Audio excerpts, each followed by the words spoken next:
Nous sommes dans Autant Savoir, mesdames et messieurs, et je le disais tantôt, on parle de e-gouvernance, l'Internet au service de l'administration publique. Mais avant de retrouver Jennifer, qui est partie d'ailleurs, avant de retrouver Fulgien Siaroutondi, il y a tellement de noms ici, je m'embrouille parfois, excusez-moi du peu. Alors, avant de retrouver Fulgien Siaroutondi et son invité, on va suivre ce reportage réalisé par Rodrigue Babagbeto sur le e-visa.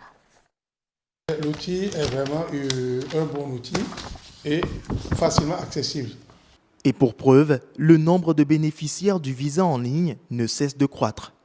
Tel le nectar attire les abeilles, le e-visa connaît déjà l'assentiment de bon nombre d'étrangers désireux de fouler le sol béninois. Voilà le rapport sur le e-visa. Nous avons lancé cela le 24 avril et c'est à 0 heure qu'on a activé. Mais déjà le 25 à 11h26 minutes 28 secondes, nous sommes déjà à 68 visas délivrés. Donc, demi-journée, puis on est à 11h. Le lendemain, lorsque nous avons fait encore le rapport, pour la seule journée du 25, on est au-delà de 100. Donc, vous-même allez apprécier l'engouement que cela suscite. Un engouement certes, mais déjà les corsaires sont en position. Des sites pirates voient déjà le jour, mettant ainsi en mal cette volonté du gouvernement d'amoindrir le coût du visa d'entrée au Bénin. Vous savez, il y a toujours des gens qui sont malins et qui profitent toujours de toute situation. Lorsque vous allez sur ce site, le coût n'est pas le même que ce que le gouvernement a fixé. Nous avons parcouru ces sites-là. Le coût, le e-visa qui est à 50 €, sur ce site, c'est à 89. C'est-à-dire, ils vous facturent le service. Lorsque vous allez sur le site, eux, ils font tout comme si c'est eux qui vous donnent le visa. Mais en fait, lorsque vous donnez les références, vous donnez les références de vos identités, eux, ils vont sur le site du gouvernement et c'est eux qui activent et qui ont le visa en votre nom. Donc, certainement, le service, là, a été facturé à 49 €. C'est beaucoup. L'alerte est donc donnée. Attention à ne pas se faire prendre. Le bon site est le www.evisa.gouv.bj. Merci à vous, Rodrigue Babagbeto. Et on retrouve Franck Kouyami, président du Forum sur la gouvernance de l'Internet, et Fulgien Siaroutondi. La goboté, comme je le dis si bien, qui se retrouve dans Autant Savoir. Comment vous portez-vous? Ça va bien, heureuse. Et chez vous? Je me porte très bien le week-end. Ok. Non, ça a été. Ça a été. Ouais. Monsieur Kouyami, bonsoir. Bonsoir. Merci d'être avec nous. C'est moi qui vous remercie de mon invitation et je profite pour dire allez les écureuils. Déjà. Franchement, les hommes, mais c'est normal, hein, quand oui. même. Surtout que les gars, là, nous surprennent. Ah oui. À chaque match, ils nous surprennent. Oh, on a de cœur avec eux. Ils ont assuré. Ah oui, ils ont assuré. Alors, on parle de e-gouvernance, l'Internet au service de l'administration publique. Oui, vous le savez, heureuse. Aujourd'hui, les TIC sont mis à contribution pour rendre la vie beaucoup plus facile aux agents du service public, à la population également. Et voilà, d'entrée de jeu, je voudrais, Monsieur Franck Kouyami, comment est-ce que vous définissez e-gouvernance? Merci. Bonjour à tous les téléspectateurs. Le e-gouvernance, c'est simplement l'utilisation des technologies de l'information et de la communication pour améliorer les procédures et les échanges entre l'administration publique et les administrés. Que ces administrés soient des personnes physiques ou des personnes morales ou même l'administration elle-même, parce qu'il ne faut pas oublier que l'administration se rend des services. Une administration A peut devoir rendre des services à une administration B.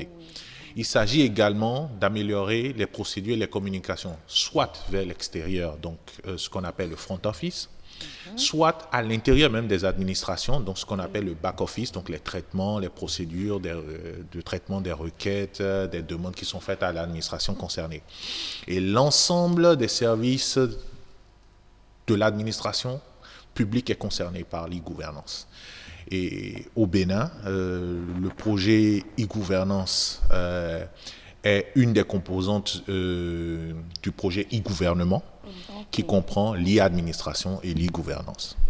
J'ai eu tout à l'heure une image là, e-bilan, pour déposer les états financiers. Oui, c'est le dernier déjà en date au Bénin, c'est le dernier qui est qui a sorti été- le 28 juin Voilà, dernier.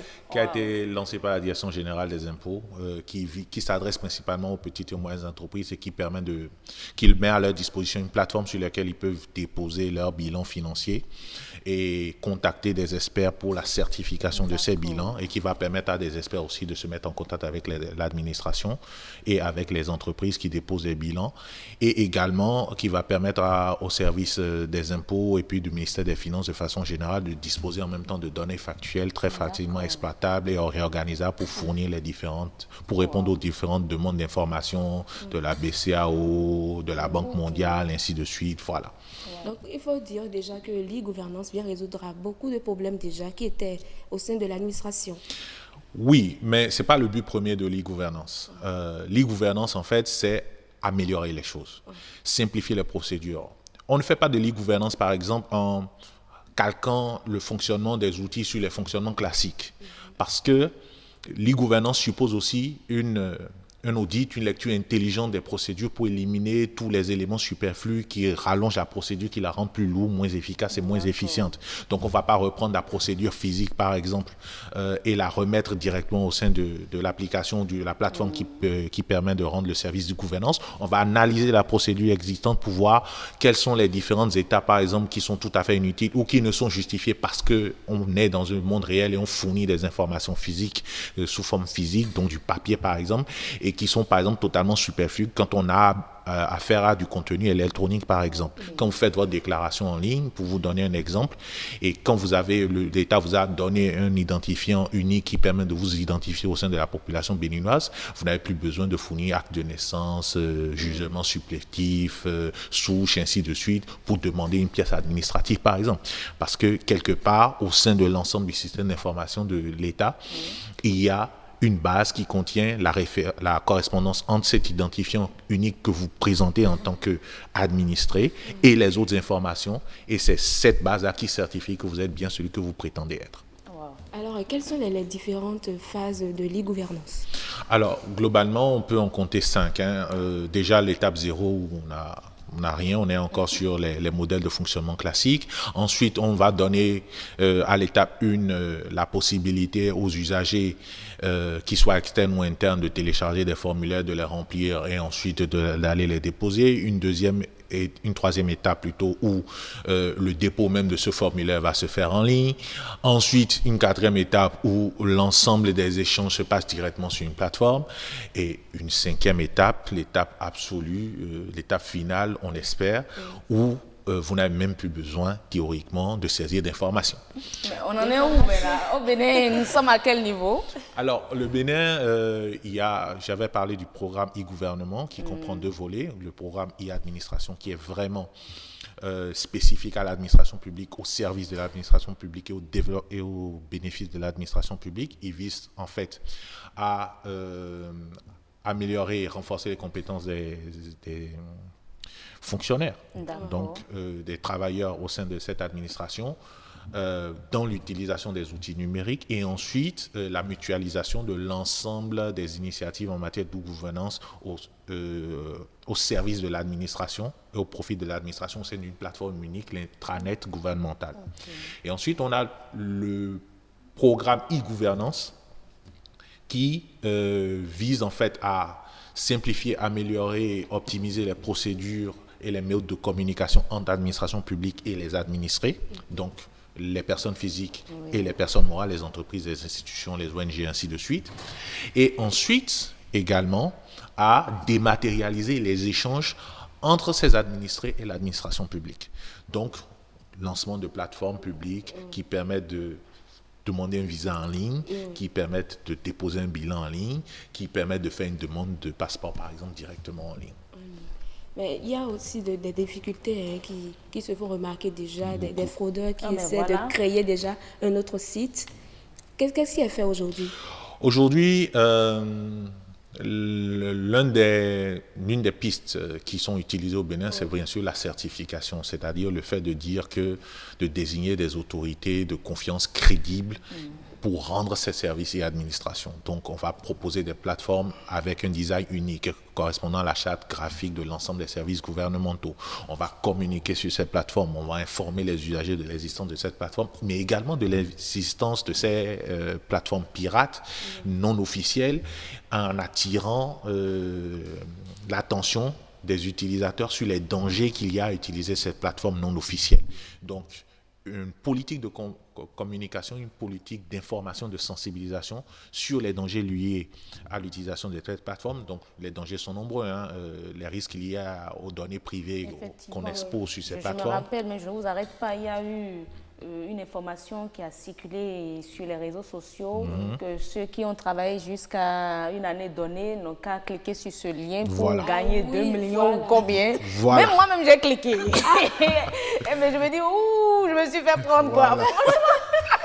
Donc, c'est des vrais défis en fait pour l'administration électronique, parce que aujourd'hui, on a un public qui est globalement crédule, qui fait confiance en fait au contenu issu des réseaux sociaux. C'est peut-être le lieu très rapidement, en 30 secondes, de rappeler l'importance de faire attention. Tout ce qui vient d'Internet et des réseaux sociaux n'est pas du pain béni.